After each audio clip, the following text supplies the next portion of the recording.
This is the Nightwolf howling at you, and today we're going to be doing a custom figure again.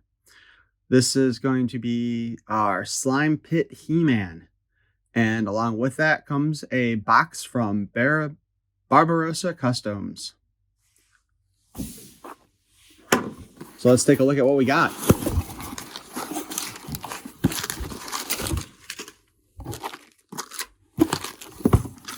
Let's go first up here. We have the spare parts to turn the Lords of Power Beastman into the Red Beast, which will of course be an upcoming video.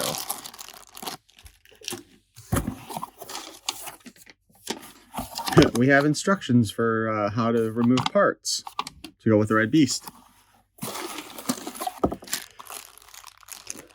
We have an original custom figure that he's designed in kit form here. And this is going to be the, what did he call it? Laser light Hordak figure? I don't think that's what he called it.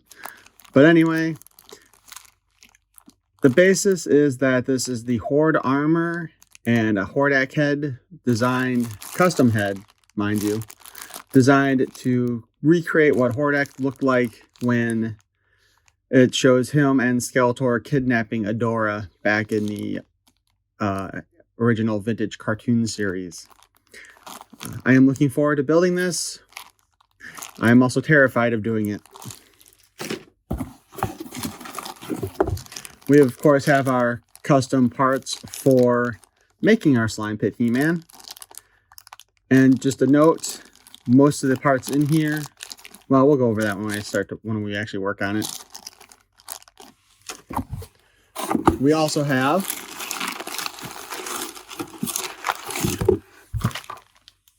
a series of extra heads. Part of his Halloween deal was the more money you spent, the more of these custom heads you got for your figures. He did the same thing around Christmas too, which I'm not going to lie, I actually ended up liking the Christmas heads better, so I kind of wish I had waited. But anyway, we have a Halloween-themed Hordak head for Origins. We've got a Filmation-style Halloween head for Skeletor. Actually looks pretty cool. We've got a custom hooded Keldor head, which, now that I think about it, I haven't noticed if he has a actual standard hooded Keldor head. If he does, I will have to pick that up because I would definitely like to have a hooded Keldor.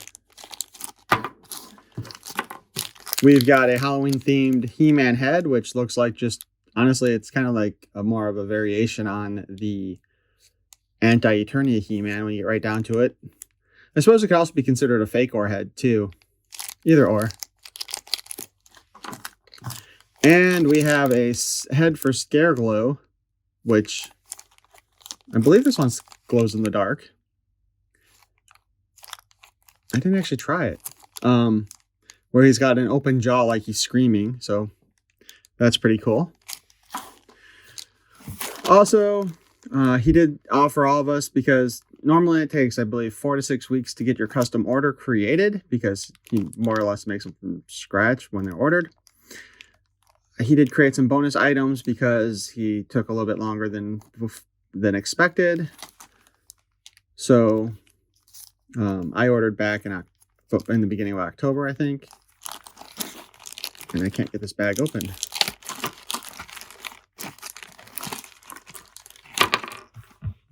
Ooh. And I've got a power sword, kind of based on the old toy sword, only it's a full sword, so that's cool. We've got, in the same color, a Origin style sword, which I like different variation colors on the power swords. We have an unpainted version of the skull that we got earlier, in that same color as this, which I don't believe this glows in the dark, but it does look like it'll be reactive to black light. Well, we'll have to take a look at that before we finish the video. And we got a black version of Skeletor's skirt, And just a note here, it is actually based on the vintage style skirt in that the straps are thinner and the ridges are a little lower. So very nice. Now, let's go to why we are all here. We are here to create our our origin style slime pit He-Man. As which, we have a green power sword, green vintage axe. This differs from, I'm gonna have to heat these up too, I think. I probably shouldn't have left them in the box. And you can tell because it's got a lot more detailing than what Origins ended up doing, which is actually kind of a shame. I wish Origins had actually kept all the details in there. We have a vintage style shield, and you can tell this because it is 2 parts plus a cardboard backing in there to hold the color, because that's how they did it back in the olden days. Very nicely done. And we have his chest harness in green with some not quite red, what is that, reddish purple detailing. And we cannot forget He-Man's head.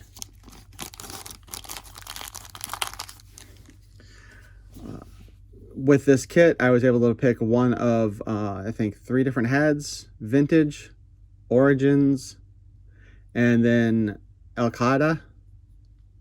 And I know I am always butchering that. And I felt the Alcalde head is the one that actually would look best for the slime pit, with like the hair being kind of like more down like this. So this is of course going to be an easy custom to do, right? It's just the gimmick is what we really want. So we've got our Eternian Guard body. And you'll note there's a pretty good job done on the color match between the Eternian Guard body and the skin of the head. Not perfect, but close enough.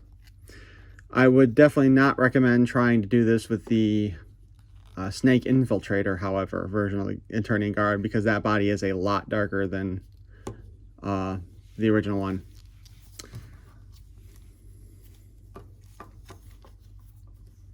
So we will simply go ahead and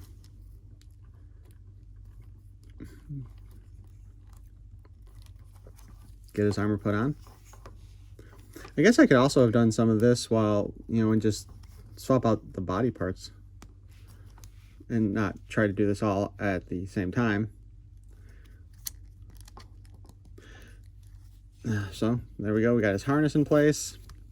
Something else to note is I am pretty sure that this is a better quality plastic used to create this harness than what was used on the vintage figures. Of course, then the only other thing we really need to do is pop the head on.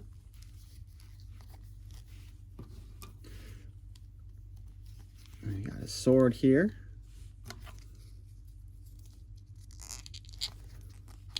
Oh, and yeah, this is also, again, the vintage style shield, where this is how it clipped on rather than being held on like the Origin stuff, or semi-clipped on. In my search for different parts when I started buying a lot of the vintage style He-Man figures, I had found a lot of shields that were broken. Yeah. And he does still have the same issues that we had with the old vintage figures, where the harness keeps on wanting to come unplugged.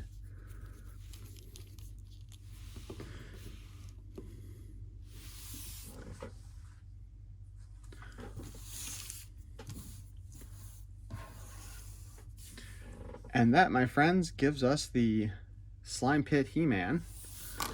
Swap out his axe. We can still put the sword in the back like so. Although being that it's a full sword, I wouldn't try to push it all the way down like you might have with the old vintage half swords. I have the power.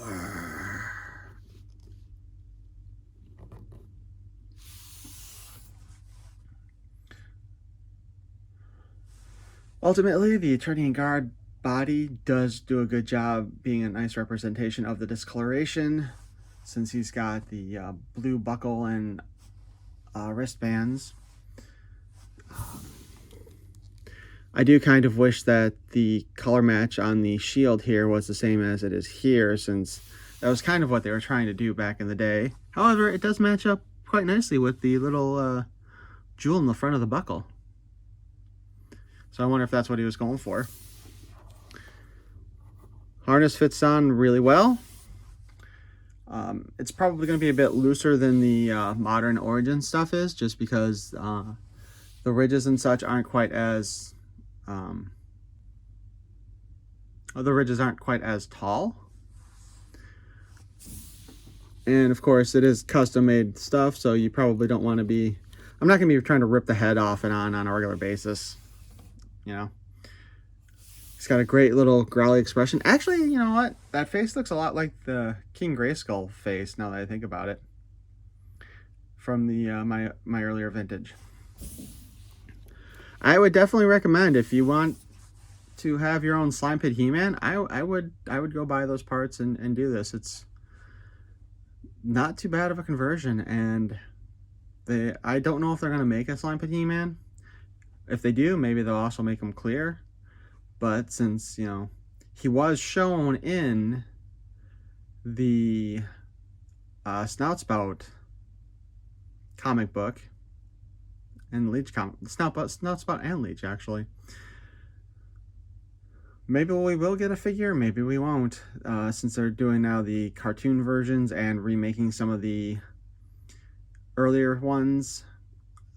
It's very possible we won't get too much more figure variation in the future, so this might be your best way to go. Now let's go ahead and take a look at some of those parts and see how they react in the dark and with blacklight. As luck would have it, my blacklight flashlight isn't working. I don't know why it stopped working, because it's just been sitting there and I replaced the batteries, but anyway, I will attempt to get that